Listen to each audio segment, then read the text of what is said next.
नमस्कार, मैं सत्येंद्र प्रताप सिंह। आप देख रहे हैं डिजिटल खबरीलाल का खास कार्यक्रम पर्दे के पीछे। नई खबर है कि ममता सरकार में मंत्री मलय घटक को असम प्रदेश तृणमूल कांग्रेस का प्रभारी बनाया गया है।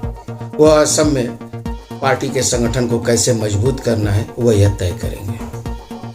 पुरानी खबर है कि असम प्रदेश तृणमूल कांग्रेस के अध्यक्ष रिपुन बोरा ने 1.25 महीने पहले 1 सितंबर को पार्टी से इस्तीफा दे दिया था और पद से, और सप्ताह भर बाद ही 8 सितंबर को कांग्रेस के प्रदेश प्रभारी जितेंद्र सिंह की मौजूदगी में वह घर वापसी उनकी कांग्रेस में हो गई थी।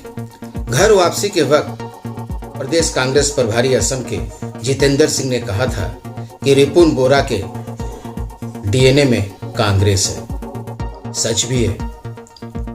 2001 से लेके लगातार जब कांग्रेस के तरुण गोगोई की वहां सरकार हुआ करती थी तो उसमें वह शिक्षा मंत्री हुआ करते थे। 2016 से लेके 2021 तक प्रदेश कांग्रेस के अध्यक्ष भी थे, लेकिन 2021 के विधानसभा चुनाव में जब पार्टी का अच्छा प्रदर्शन नहीं हुआ तो उन पर दबाव बना और अंततः उन्हें पार्टी छोड़ देनी पड़ी, और पार्टी छोड़कर उन्होंने तृणमूल कांग्रेस का दामन थामा। सवाल यह है कि 2022 से लेकर 2024 तक 2 साल वो तृणमूल कांग्रेस के वहां प्रेसिडेंट रहे।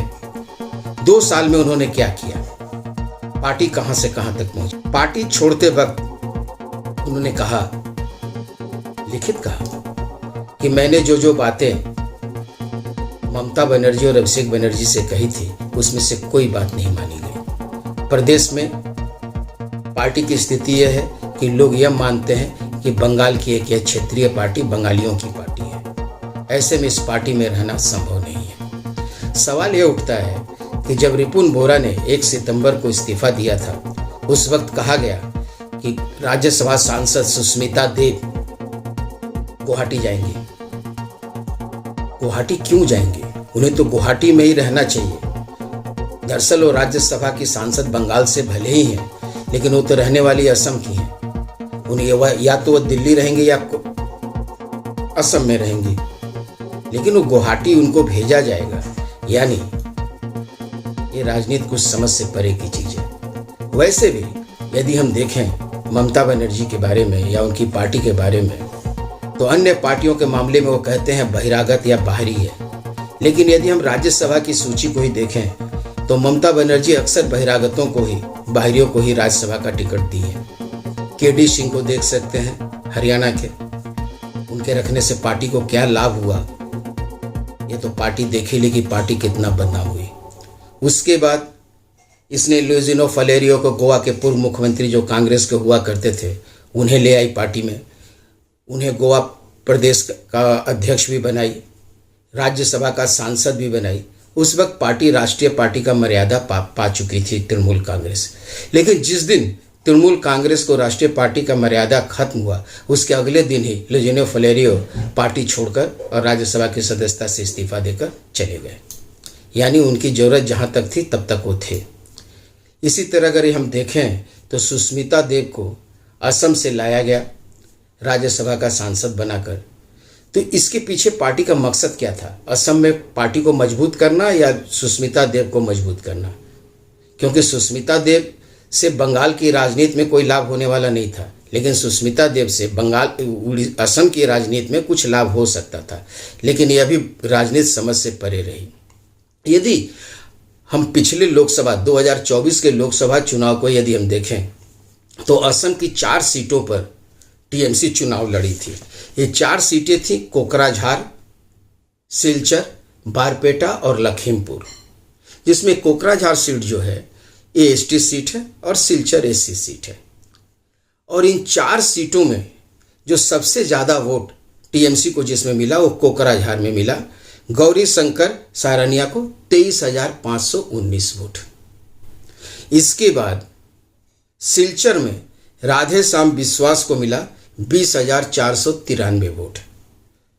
तीसरे नंबर पे बारपेटा है जहां अब्दुल कलाम आज़ाद को 16,432 वोट मिले, और लखीमपुर यानी चौथी सीट पर घाना कांता चूटिया को 14,197 वोट मिले। यानी इन 4 लोकसभा सीटों की अगर पूरे प्राप्त मतों को यदि जोड़ दिया जाए तो ये 75,000 भी कुल नहीं होता है। लाख तो दूर है, 75,000 भी नहीं होता है। 74,641 मत मिले, यानी 0.37%। अब यदि जो दूसरे नंबर पे जो सीट सिलचर की है, यदि उसको हम देखें, जहां राधेश्याम बिश्वास को 20,493 मत मिले हैं। ये सिलचर वही जगह है जहां से सुष्मिता देव के पिता संतोष मोहन देव आया करते थे, और संतोष मोहन देव की राजनीति की शुरुआत वहीं से हुई थी और केंद्रीय मंत्री तक बने थे। और उत्तर पूर्व में, पूर्वोत्तर भारत में उनकी हैसियत वैसी ही थी जैसे कि आज के वक्त में हेमंत बिश्व शर्मा की है।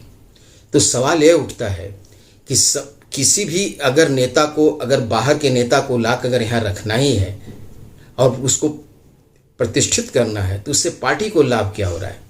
दरअसल तृणमूल कांग्रेस आज तक इस बात को नहीं समझ पाई। वह राष्ट्रीय पार्टी नहीं, अब वह एक क्षेत्रीय पार्टी है। उसे क्षेत्रीय पार्टी की बात को स्वीकार करना होगा, तभी जाकर पार्टी खड़ी हो सकती है।